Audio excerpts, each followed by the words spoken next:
People's president, जन जन के राष्ट्रपति कहा जाता है। उत्तर प्रदेश के परौंख गांव से राज्यसभा सदस्य तथा भारत के सर्वोच्च संवैधानिक पद, राष्ट्रपति पद तक की उनकी जीवन यात्रा, संघर्ष और अनुभवों की गाथा है the Triumph of the Indian Republic, my life my struggles. इस आत्मकथा के विमोचन के इस विशेष अवसर पर पधारने के लिए आपका हार्दिक आभार व्यक्त करते हैं।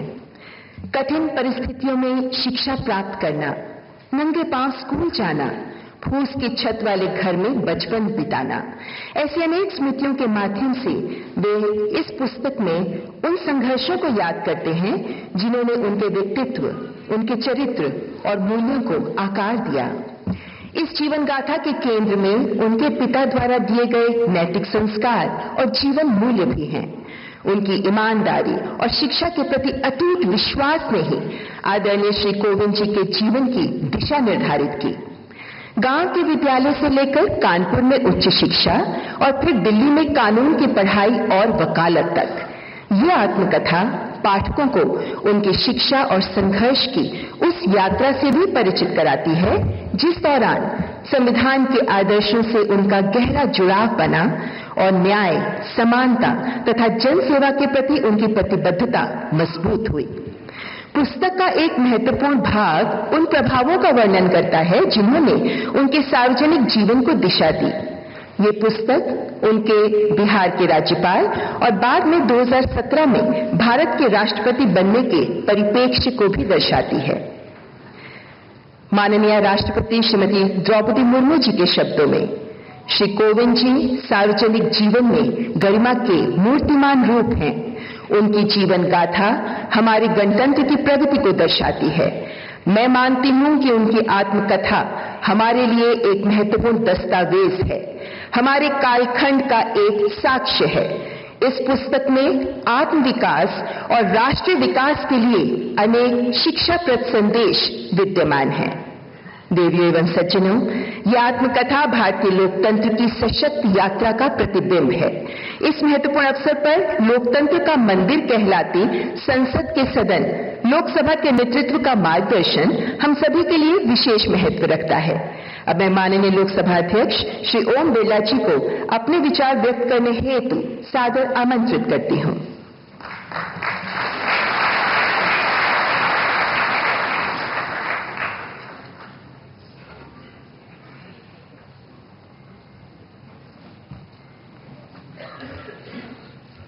आज इस गौरवपूर्ण अवसर पर हम देश के यशस्वी प्रधानमंत्री आदरणीय नरेंद्र मोदी जी के कर कमलों से सरल, सहज, उच्च संवैधानिक आदर्शों के प्रतीक माननीय पूर्व राष्ट्रपति श्री रामनाथ कोविंद जी की जीवन यात्रा पर आधारित पुस्तक के लोकार्पण के साक्षी बन रहे हैं। माननीय कोविंद जी एक साधारण निर्धन परिवार में जन्मे। आरंभिक जीवन में कई कठिनाइयां थी, चुनौती थी, लेकिन स्कूल जाने तक भी उनको किलोमीटर तक की यात्रा करनी पड़ती थी। परंतु बाधाओं ने आपके संकल्प को कभी कमजोर नहीं होने दिया। ये पुस्तक आपकी उस असाधारण संकल्प शक्ति का जीवन चित्रण है जो हम सभी के लिए प्रेरणा का स्रोत है। संवैधानिक मूल्यों के प्रति अटूट प्रतिबद्धता के कारण अधिवक्ता के रूप में आपने अमिट छाप छोड़ी। सांसद के रूप में आपका कार्यकाल अनुसूचित जातियों, जनजातियों के कल्याण, सामाजिक न्याय तथा सार्वजनिक जीवन के में शुचिता के प्रति समर्पण का एक स्वर्णिम अध्याय रहा है। राज्यपाल के प्रतिष्ठित पद पर आसीन होकर आपने उच्च शिक्षा के क्षेत्र में पारदर्शिता, गुणवत्ता और तकनीकी नवाचार की नई दिशा प्रदान की गई। भारत के राष्ट्रपति के गरिमा में पद को सुशोभित करते हुए आपने भारतीय लोकतंत्र की संवैधानिक परंपराओं, सामाजिक समरसता और समावेशी विकास के प्रति अटूट निष्ठा का परिचय दिया। आपने कई देशों की यात्रा कर भारत के अंतर्राष्ट्रीय कूटनीतिक संबंधों को भी मजबूत किया। कोविड-19 जैसी विकट चुनौतियों के दौर में आपने देशवासियों में धैर्य, एकता और विश्वास का संचार और उन्हें संबल भी दिया। राष्ट्रपति भवन को जनता के लिए सुलभ बनाना आपकी सबसे बड़ी उपलब्धि है। राष्ट्रपति पद से सेवानिवृत्त होने के बाद भी अपने चिंतन और सार्वजनिक जीवन के समृद्ध अनुभवों के माध्यम से देश, संविधान और समाज के प्रति अपने दायित्वों के निष्ठापूर्वक आज भी आप निर्वहन कर रहे हैं। लोकतांत्रिक मूल्यों के प्रवक्ता, सामाजिक न्याय के विचारक के रूप में आज भी आप निरंतर राष्ट्र निर्माण में योगदान कर रहे हैं।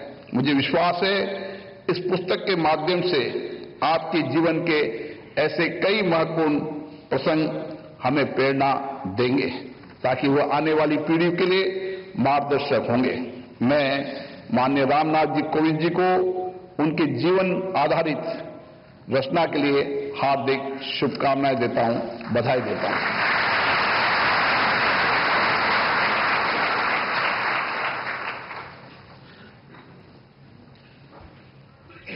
धन्यवाद माननीय लोकसभा अध्यक्ष श्री ओम बिरला जी, आपके मूल्यवान विचारों के लिए आपका हार्दिक आभार। आदरणीय अतिथिगण, भारतीय राष्ट्रपति केवल राष्ट्राध्यक्ष नहीं बल्कि राष्ट्र की आत्मा के सजीव स्वर भी होते हैं। माननीय पूर्व राष्ट्रपति श्री रामनाथ कोविंद जी ने अपने कार्यकाल में हमारी विविधता में निहित एकात्मता को अनुपम मर्यादा और गरिमा के साथ न केवल प्रतिष्ठित अपितु सुदृढ़ भी किया है।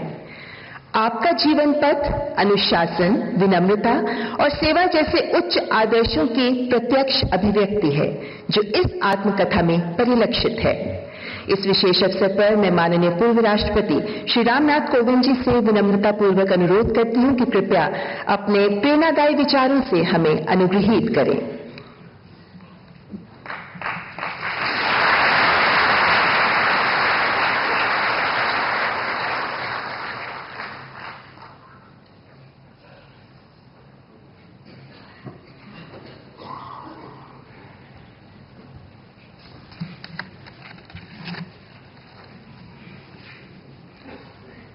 माननीय प्रधानमंत्री श्री नरेंद्र मोदी जी, माननीय लोकसभा अध्यक्ष श्री ओम बिरला जी, मेरी धर्मपत्नी श्रीमती सविता जी, सभागार में प्रमुख रूप से उपस्थित भारत के मुख्य न्यायाधीश जस्टिस सूर्यकांत जी, केंद्रीय मंत्रिमंडल के सदस्यगण एवं सांसदगण, विशिष्ट अतिथिगण, मीडिया जगत के मित्रों, देवी और सज्जनों, आज इस मंच से आप सबको संबोधित करना मेरे लिए एक भावपूर्ण क्षण है। आज तक मैंने अनेकों बार आप सभी को विभिन्न अवसरों पर संबोधित किया है, परंतु आज का ये अवसर मेरे लिए अलग है क्योंकि आज की चर्चा का विषय मेरा अपना निजी जीवन है।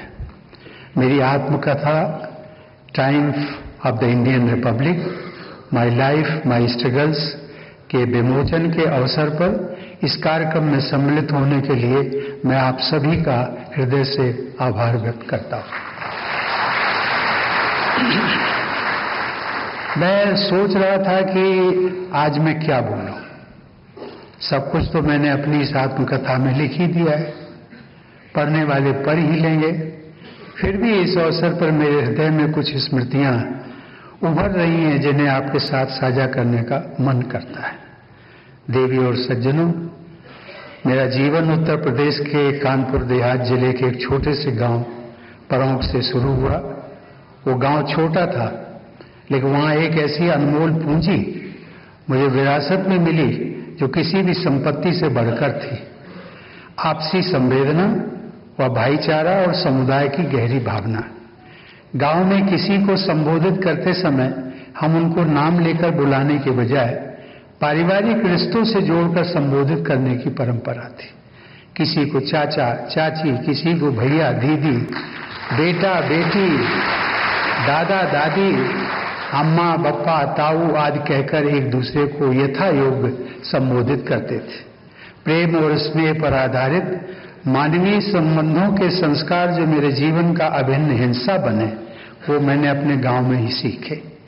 हमारा घर बहुत साधारण था, घास फूस का बना हुआ। बरसात के दिनों में उस घर से की छत से पानी टपकने लगता था। मैं और मेरे परिवार के लोग एक कोने में खड़े होकर बारिश रुकने का इंतजार करते थे। कई वर्षों बाद जब मैं 2017 में राष्ट्रपति चुना गया तो वे स्मृतियां मेरे मानस पटल पर पुनः लौट आई। और उस समय मैंने कहा था, कोट, कि आज भी भारत के किसी गांव में शायद एक छोटा सा रामनाथ टपकती छत के नीचे खड़ा होगा और एक बेहतर भविष्य का सपना देख रहा होगा, अनकोट। देवी और सज्जनों, आज मुझे ये देखकर संतोष होता है कि नए भारत में ऐसे करोड़ों लोगों को छत मिली है। प्रधानमंत्री आवास योजना ने असंख्य गरीब परिवारों को केवल मकान नहीं दिया, बल्कि गरिमा और सुरक्षा का एहसास भी दिया है। जो कभी टपकती छत के नीचे खड़े रहे हैं, वे ही जानते हैं कि पक्के घर का अर्थ क्या होता है। देवी और सज्जनों, मेरे जीवन में मैं जो कुछ भी बन पाया, उसमें मेरे पिताश्री का बहुत बड़ा योगदान। उनके जीवन मूल्य जैसे ईमानदारी, करुणा, उदारता और न्यायप्रियता मेरे मन में आज भी अंकित है। मेरे पूज्य पिताजी को शिक्षा के महत्व पर अटूट विश्वास था। वे मानते थे कि शिक्षा ही असीम संभावनाओं के द्वार खोलती है और जीवन में नई दिशाएं और अनगिनत अवसर प्रदान करती है। देवी और सज्जनों, भारतीय जनता पार्टी के साथ मेरा जुड़ाव मुझे ऐसे अनेक नेताओं के संपर्क में लाया जो मानते थे कि राजनीति केवल सत्ता प्राप्त करने का माध्यम नहीं है, बल्कि राष्ट्र सेवा का एक साधन है। उनमें से सबसे वरिष्ठ नेता थे श्री अटल बिहारी वाजपेयी, जिन्होंने मुझ पर एक गहरी छाप छोड़ी। अंत्योदय की भावना के साथ अटल जी जीवन पर्यंत समाज के अंतिम पंक्ति में खड़े व्यक्ति को मुख्य धारा में लाने के लिए समर्पित रहे। अपने सार्वजनिक जीवन में एक और कार्यकर्ता के रूप में मेरी मुलाकात श्री नरेंद्र मोदी जी से हुई। उस समय वे पार्टी संगठन में अत्यंत सक्रिय भूमिका निभा रहे थे। संगठन के कार्यक्रमों में उनके साथ काम करने का अवसर मिला। इस दौरान उनकी जिस बात ने मुझे सबसे अधिक प्रभावित किया वह थी उनकी दूरदर्शिता, विकास के प्रति उनकी प्रतिबद्धता और साधारण कार्यकर्ताओं से सहज जुड़ने की उनकी क्षमता। शासन और विकास के विषय में उनकी बातों में एक स्पष्टता और दृढ़ता दिखाई देती थी। मैंने उनके भीतर संगठनात्मक दक्षता और दूरदर्शी सोच का अद्वितीय संगम देखा। देवी और सज्जनों, मेरी राजनीतिक यात्रा का आरंभ भाजपा के साथ हुआ। उसका एक कारण था कि इस पार्टी में राष्ट्र सर्वोपरि की बात चरितार्थ की जाती है। यहाँ वंशवाद, परिवारवाद, जातिवाद व क्षेत्रवाद जैसी सामाजिक विकृतियों से ऊपर उठकर देश के समावेशी विकास पर बल दिया जाता है। इसमें एक साधारण शिक्षक का पुत्र अटल बिहारी वाजपेयी जैसे पार्टी के सर्वोच्च नेता व देश का प्रधानमंत्री बन सकते हैं। इसमें स्टेशन पर चाय बेचने वाले एक पिछड़े वर्ग से संबंधित श्री नरेंद्र मोदी मुख्यमंत्री तथा देश के प्रधानमंत्री बन सकते हैं। यही नहीं, समाज के कमजोर वर्ग से आने वाला मेरा जैसा व्यक्ति भी राष्ट्रपति के पद तक पहुंच सकता है। वास्तव में यही भारतीय गणतंत्र की सच्ची विजय गाथा है। देवी और सज्जनों, आज जब मैं पीछे मुड़कर देखता हूं तो महसूस करता हूं कि परोंठ से राष्ट्रपति भवन तक की ये यात्रा मेरी व्यक्तिगत उपलब्धि नहीं है। ये भारतीय गणराज्य की विजय है। ये हमारे संविधान में निहित आदर्शों की विजय है और ये करोड़ों साधारण भारतीयों की आकांक्षाओं की विजय है। मुझे विश्वास है कि मेरी जीवन गाथा देश के लाखों करोड़ों युवाओं के लिए आशा और प्रेरणा का स्रोत बनेगी। देवी और सज्जनों, आज इस अवसर पर अपना बहुमूल्य समय देने के लिए मैं माननीय प्रधानमंत्री जी के प्रति हृदय से कृतज्ञ हूँ। आपकी गरिमामय उपस्थिति ने इस अवसर को मेरे लिए और भी विशेष एवं अविस्मरणीय बना दिया है। इस पुस्तक की परिकल्पना से लेकर इसे पूर्णता तक पहुंचाने में महत्वपूर्ण योगदान देने के लिए मैं प्रकाशक रूपा पब्लिकेशंस को भी धन्यवाद देता हूं। और अंततः आज यहाँ उपस्थित आप सभी का मैं हृदय से आभार व्यक्त करता हूँ। आप सबकी उपस्थिति ने इस आयोजन को सार्थक एवं यादगार बना दिया है। धन्यवाद। जय हिंद।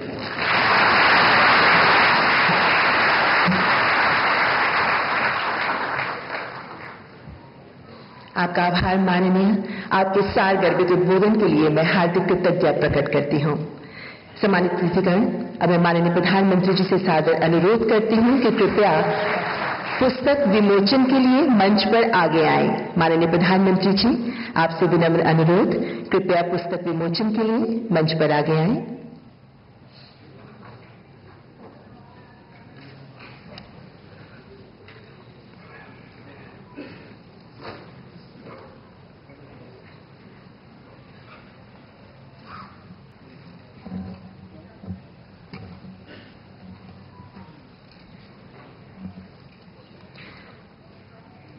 देवी और सज्जनों, अब मैं माननीय प्रधानमंत्री जी से विनम्र अनुरोध करती हूं कि कृपया अपने कर कमलों द्वारा श्री रामनाथ कोविंद जी की आत्मकथा the Triumph of the Indian Republic, my life my struggles का विमोचन करें।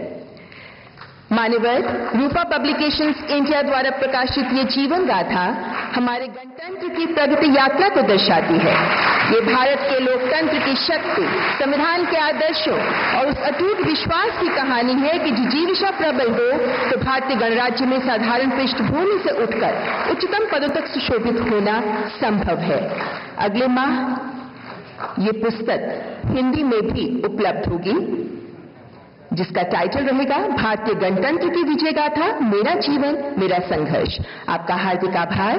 और अब मैं परम आदरणीय माननीय प्रधानमंत्री जी से करबद्ध निवेदन करती हूं कि अपने ऊर्जापूर्ण विचारों से हम सबका मार्गदर्शन करें।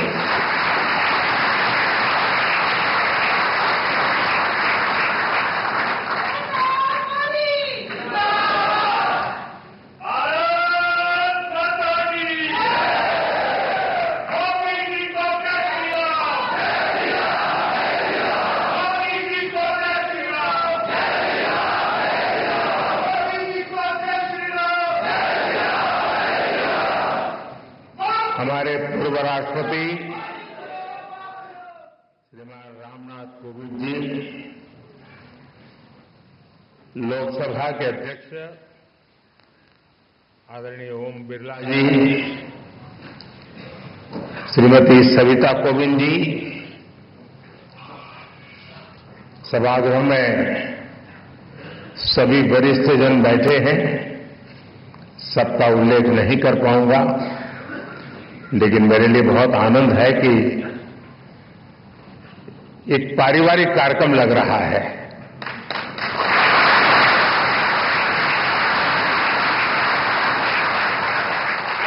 भाइयों बहनों, आज हमें श्री रामनाथ कोविंद जी की आत्मकथा के विमोचन का अवसर मिला है। मुझे खुशी है कि मुझे भी इस कार्यक्रम का हिस्सा बनने का सौभाग्य मिला है।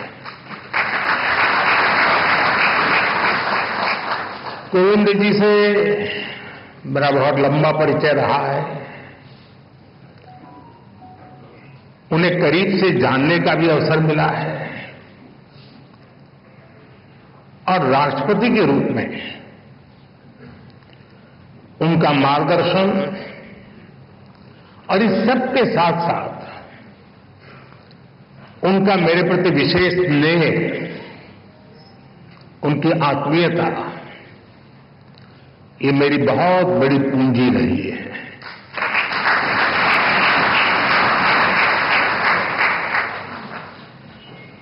मैंने उनके जीवन को जितना समझा है, उनकी कार्यक्षमताओं को जितना जाना है, मैं पूरे विश्वास से कह सकता हूं कि श्री रामनाथ कोविंद जी की ऑटोबायोग्राफी अपने आप में भारतीय लोकतंत्र और भारतीय समाज के लिए एक धरोहर बनेगी।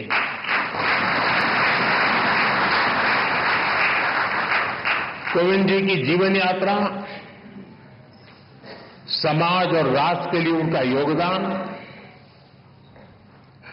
ऐसा कितना कुछ है जिसके बारे में मैं विस्तार से बात कर सकता हूं, लेकिन बुक रिलीज में केवल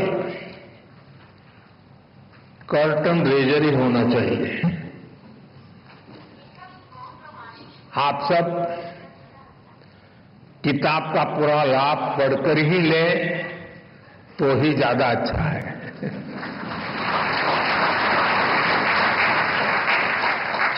साथियों, कोविंद जी की जीवन यात्रा को आप उनके शब्दों में जानें,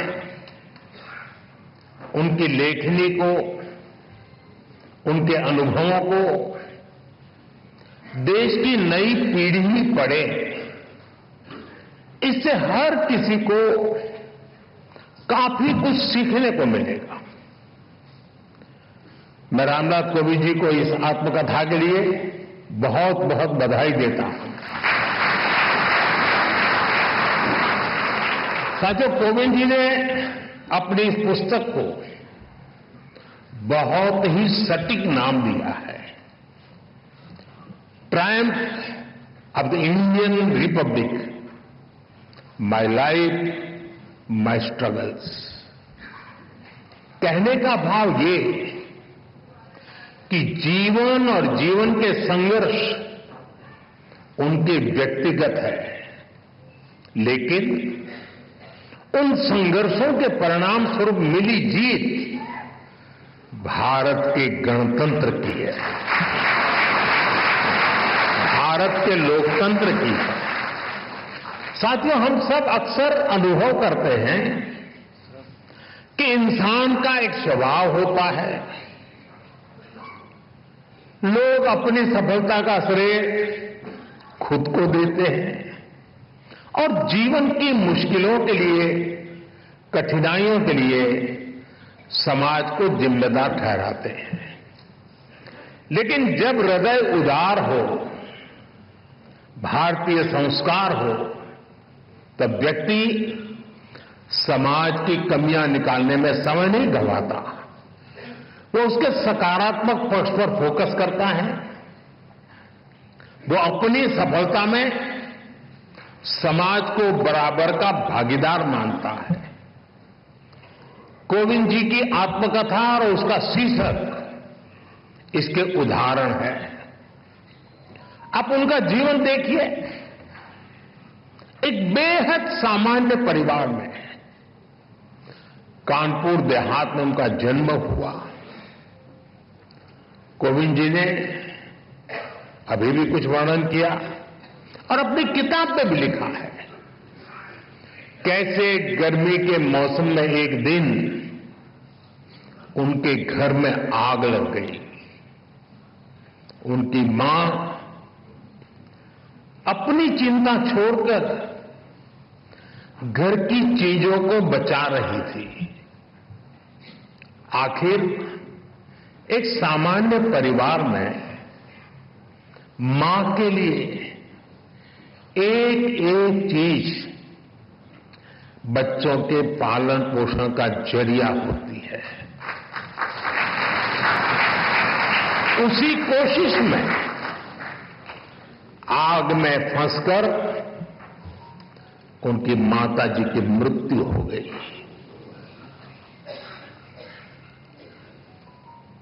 आप कल्पना कर सकते हैं, छोटी सी उम्र में मैं इस तरह की घटना, मां को इस तरह खो देना, ये कितना दर्दनाक रहा होगा।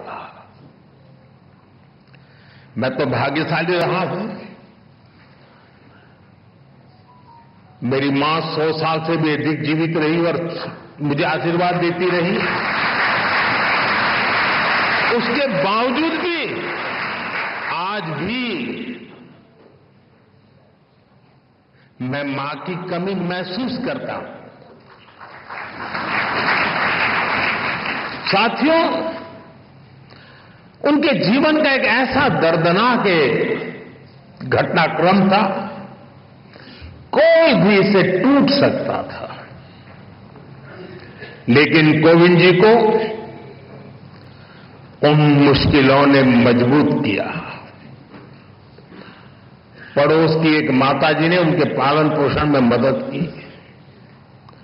इसे उन्होंने समाज की एकता और सौहार्द की ताकत को समझा।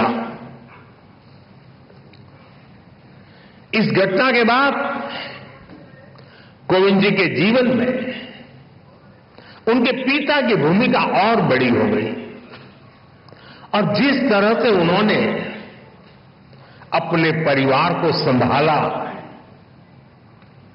बच्चों को संस्कार दिए, इसलिए कोविंद जी अपने पिता को अपना हीरो मानते हैं।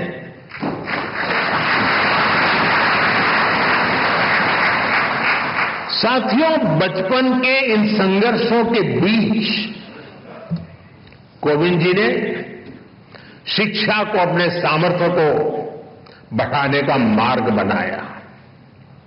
उन्होंने मेहनत की, उन्होंने संसाधनों की कमी को कमजोर नहीं बनने दिया और एक ऐसे मुकाम तक पहुंचे जिसकी कल्पना भी तब लोगों ने नहीं की होगी। वो भारत जैसे विशाल देश के राष्ट्रपति बने। साथियों, इतने बड़े पद पर पहुंचने के बाद भी कोविंद जी का विनम्र व्यक्तित्व, उनकी सादगी ऐसे ही कायम रही। मुझे याद है, प्रधानमंत्री के तौर पर मैं राष्ट्रपति भवन में उनसे मिलने जाता था।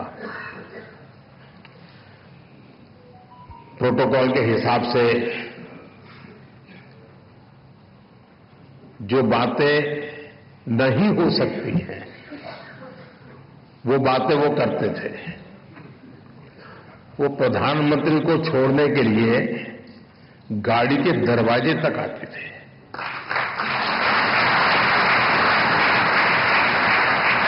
मैं शुरू में उनको प्रार्थना करता रहता था, प्लीज आप ऐसा मत कीजिए, लेकिन उन्होंने जीवन के आखिर तक अपनी उस विनम्रता को भी छोड़ा नहीं।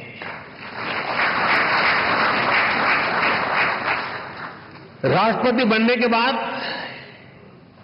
जब अपने गांव परौंक गए तो उन्होंने वहां अपने गुरुओं के पैर छूकर उन्हें प्रणाम किया। गांव की मिट्टी को नमन करके उन्होंने गांव के सामान्य लोगों का धन्यवाद किया। पूरे देश ने वो भावुक दृश्य देखा था। उनके इस आचरण ने दुनिया के सामने भारत के संस्कारों की ऐसी तस्वीर सामने रखी जिस पर हर भारतवासी गर्व करता है। साथियों, गुलामी के सैकड़ों साल में हमारे देश ने आर्थिक और सामाजिक रूप से बहुत कुछ खोया था। हमारे पूर्वजों ने सदियों तक संघर्ष किया। महात्मा गांधी, बाबा साहब आंबेडकर, ज्योतिबा फुले, सावित्रीबाई फुले, ऐसी कितनी ही महान विभूतियों ने भारत के नवनिर्माण का सपना देखा था। एक ऐसा भारत जहां गरीब से गरीब, वंचित से वंचित को शिखर तक पहुंचने का अवसर मिल सके। कोविंद जी जैसे व्यक्तित्वों ने अपने श्रम और काबिलियत से केवल खुद उनका जीवन ही बदला इतना नहीं है, उन्होंने सदियों के उन स्वप्न को, उस विजन को भी साकार करने में अपनी अहम भूमिका निभाई है। और इस दिशा में हम सबके प्रयास अभी भी जारी है। हमें भविष्य में कोविंद जी जैसे अनेकों युवा चाहिए जो परेशानियों से परास्त न हो, जो मुश्किलों से मायूस न हो, बल्कि अपनी मेहनत से हर मंजिल को आसान बनाने का हौसला रखे। इसी बदलाव से सशक्त भारत के निर्माण का संकल्प पूरा होगा। यहीं से आत्मनिर्भर और विकसित भारत का रास्ता बनेगा। साथियों, ऐसे युवा शक्ति के निर्माण के लिए जो प्रेरणा चाहिए, कोविंद जी की ऑटोबायोग्राफी उसका अहम स्रोत बन सकती है। साथियों, कोविंद जी ने अपने जीवन में मोरारजी भाई देसाई के साथ अनुभवों के बारे में भी इसमें विस्तार से बताया है। कोविंद जी के भीतर देश सेवा की जो भावना थी, मोरारजी भाई के साथ काम करके उन्होंने जो सीखने को मिला, जो रास्ता मिला, कोविंद जी ने राजनीति और समाज सेवा को अपना मार्ग बनाया। वो अपने कर्तव्यों के लिए समर्पित रहे।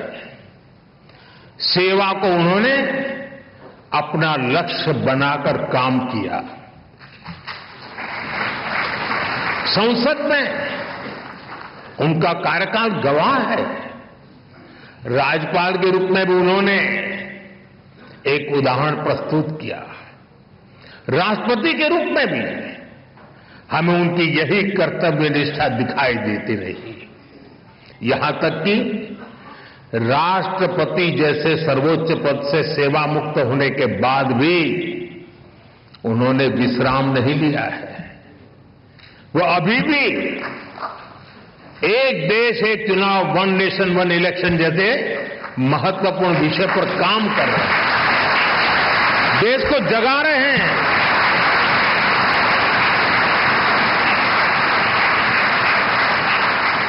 ये एक ऐसा विषय है जिसका समाधान देश के लोकतंत्र का नया अध्याय शुरू कर सकता है।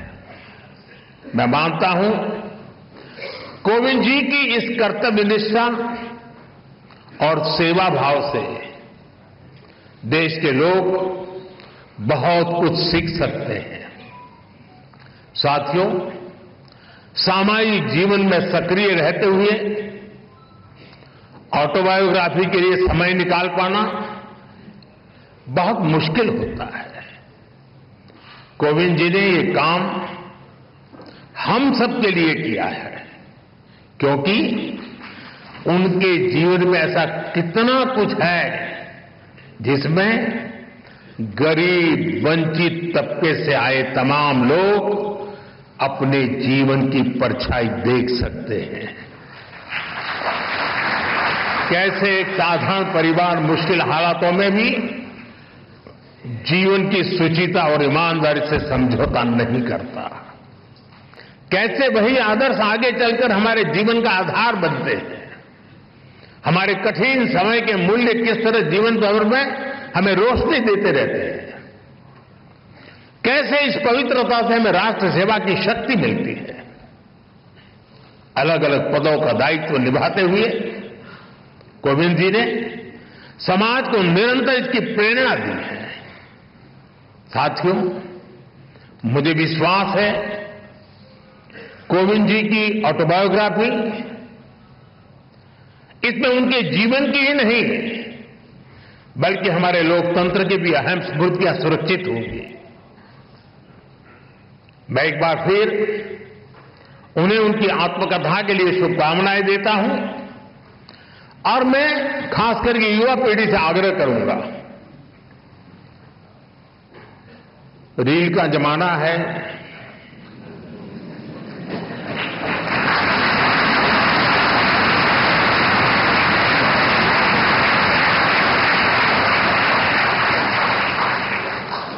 सोशल मीडिया में इन्फ्लुएंसर आपको खींच के कहीं कहीं ले जाते हैं।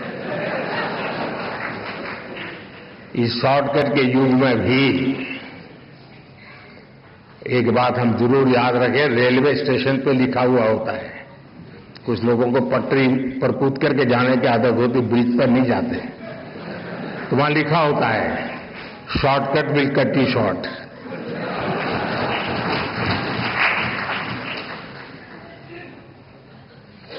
और अगर शॉर्टकट के रास्ते से भी कहीं बाहर निकलना है तो मैं नौजवानों को कहूंगा, आपको जिसका भी पसंद हो ऑटोबायोग्राफी जरूर पढ़ें।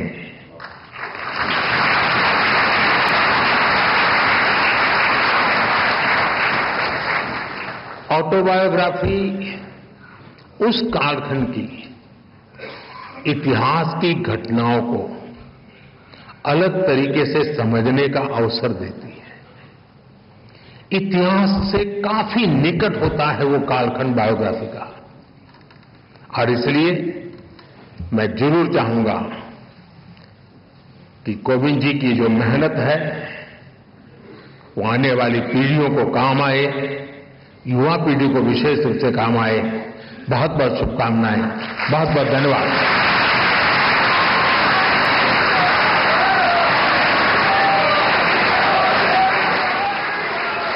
माननीय प्रधानमंत्री जी, आपके प्रेरक विचारों के लिए हार्दिक आभार। इस पावन एवं गरिमामय अवसर पर मैं माननीय लोकसभा अध्यक्ष श्री ओम बिरला जी, परम आदरणीय पूर्व राष्ट्रपति श्री रामनाथ कोविंद जी तथा माननीय पूर्व प्रथम महिला श्रीमती सविता कोविंद जी के प्रति भी हार्दिक कृतज्ञता व्यक्त करती हूँ। ये आत्मकथा और इस आत्मकथा का प्रत्येक अध्याय हम सबके लिए कुछ ना कुछ जरूर लेकर आता है। इसलिए जैसा माननीय प्रधानमंत्री जी ने कहा,